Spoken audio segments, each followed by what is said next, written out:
Today is Wednesday, December 10th, 2008. The following speech was given to the Erie Metroparks Board of Commissions and the Executive Director. Three commissioners are Kurt Landefeld, Tom Duza, and Micah Waters, and the Executive Director is Stephen Dice. I'd like to thank the members of the Commission for giving me an opportunity to speak. My name is Lauren Berlekamp, and I am a graduate of BGSU, and I volunteered for the Metroparks during the year. I'm also a co-founder of the Erie Wire, an online newspaper whose interest is to increase communication about the county's natural resources for a better standard of living. We are very lucky in Erie County to have access to so many wonderful resources.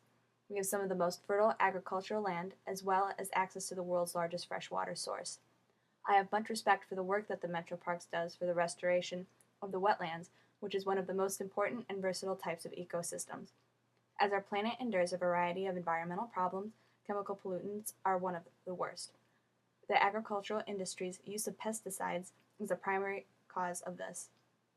These toxins leach into the groundwater and flow into our rivers and lakes, and some are even unable to be filtered out of our drinking water.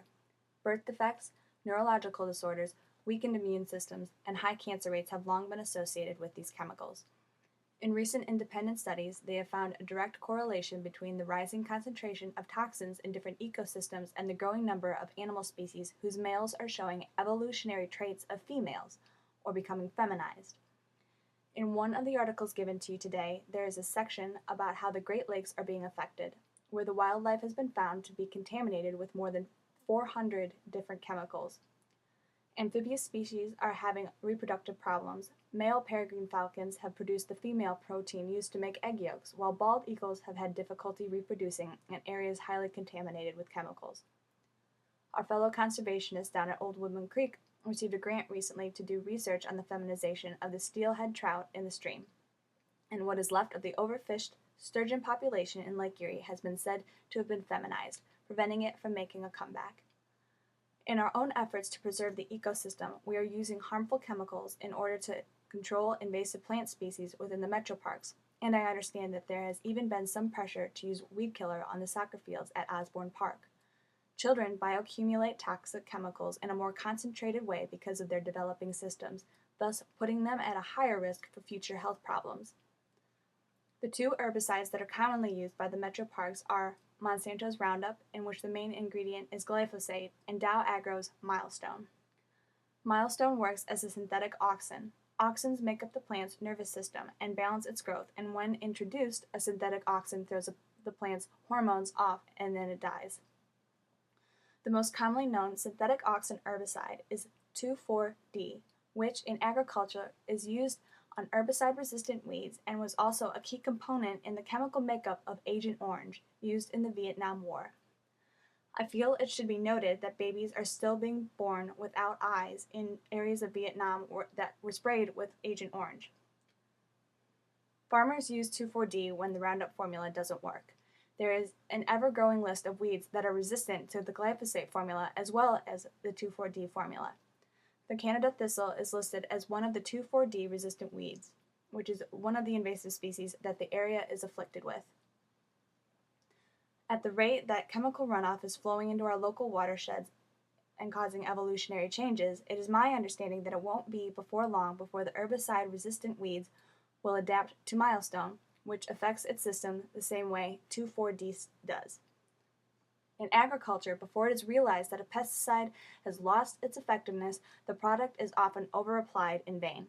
Using Milestone may have worked over the past seasons to an extent, but there is not enough specific information about the product and other than its general chemical information as an aminopyrrolide, and that is considered by the EPA to be less toxic than conventional non-selective herbicides.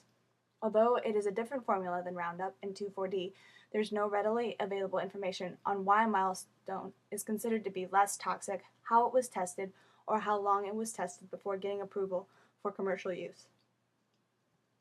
There are alternatives. Because of the times, there are now more resources to managing invasive aquatic plants in a changing ecosystem using the strategic consideration of the kinds of nutrients that allows for a certain species to survive in different soils and conditions. The National Sustainable Agriculture Information Service offers alternatives to using herbicides when controlling invasive species of all kinds, and actually have an entire packet on how to control invasive thistle species. They talk about the least harmful herbicides, such as a vinegar-based herbicide that has been approved for use in organic farming because of its simple formula containing vinegar, garlic, and citric acid. I feel that this would be the best alternative for the weeds in the soccer field. If we were to think further outside the box, which we often do when trying to save our resources, we could utilize the weeds and discover what kind of potential value they have. You can mill the tops of Phragmites into flour, and young stems can be processed into a marshmallow-flavored candy. I also read that goats love Phragmites, sell it as goat feed. Inform people on the nutritional value of these problem plants. People pay thousands of dollars to rid their lawns of dandelions, which are actually quite nutritious.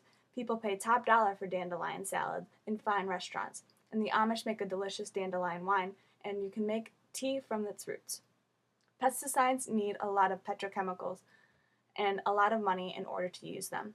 In my view, we are paying for poison, and not too far down the line, it is very counterproductive. We need creative, sustainable alternatives when it comes to the impact and the value of our precious resources.